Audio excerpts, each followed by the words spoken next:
We reconnected over the internet after decades of distance. She was hard to find, but I put a certain amount of work into it, curiosity being what it is. She'd been my college English Lit TA back then. I was on the 6-year plan, and it had been my last semester, so we weren't really that far apart in age.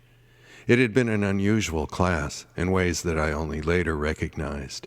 Novel assignments about tortured relationships, men who were paralyzed, emotionally crippled, or who had actually had their nuts blown off.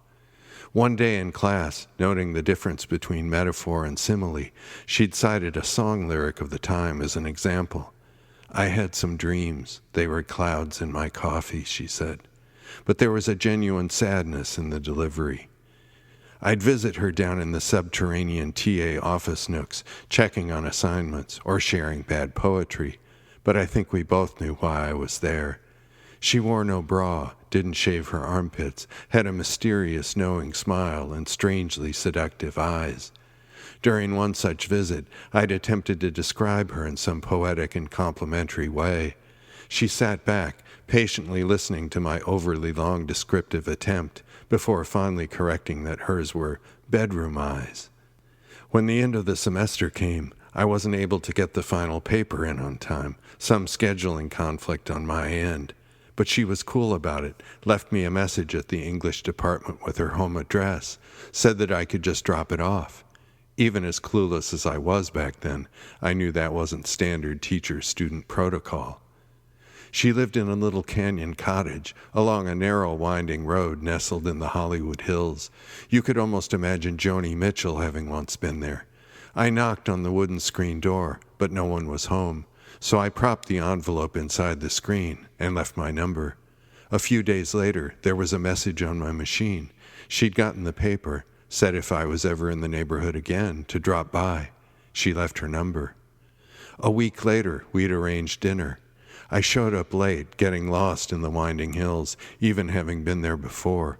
It was nearly dark by the time I arrived, but she'd said to look for her Kansas plates at the curb, and that worked. I guess she wasn't in Kansas anymore, and neither was I. Looking back on it, she must have been waiting and heard me arrive. She stood there in the doorway, framed in amber light as I made my way through the rickety picket gate. Then she glanced back once, and I followed in. We sat together on a creaking window seat overlooking a stunning canyon beyond, a sea of lights from similar cottages on the other side. She wound her finger through the red tie of an embroidered peasant blouse, staring out into the distance while I played with her cat Felicity, letting it bat at a long dried twig pulled from the yard. The nearby restaurant where we ate had been her pick, set back from the street down a long, overgrown courtyard with a bubbling tiled fountain at the center, and inside intimate and candlelit, with hanging red lanterns and waiters with slicked hair wearing embroidered silk shirts. I was a late bloomer, a cloistered science guy, and knew little about flirting or dating small talk, but I remember her eyes in the candlelight.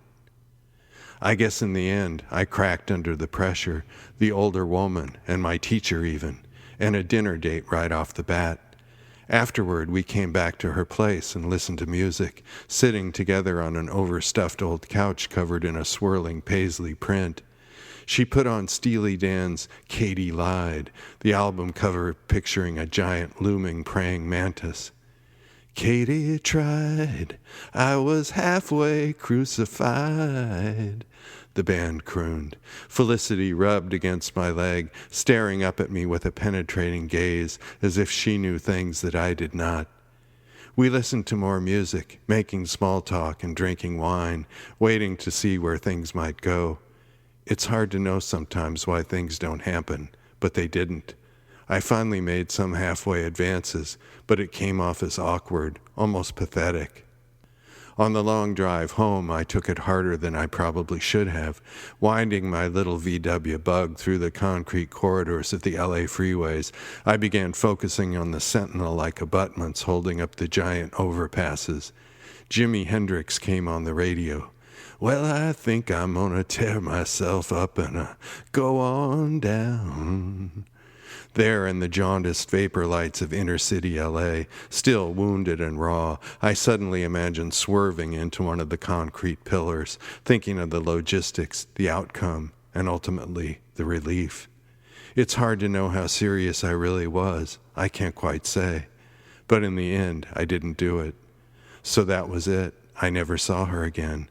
Strangely, I never called her, and she never called me. And now here we were, decades later, catching up, both married, kids on her side, kids on mine. She was back in Kansas. After several more email exchanges, I finally brought up that night and admitted that she'd broken my heart. I think she'd already known. She said she'd been confused back then. And who wasn't, she noted. But we could have had a good life, she added finally. And somehow that line made all the difference, that it hadn't just been me. It was real, and she had felt it too. That time and place in a little canyon cottage had come and gone, forever lost now. But there it was, all that might have been, there in writing.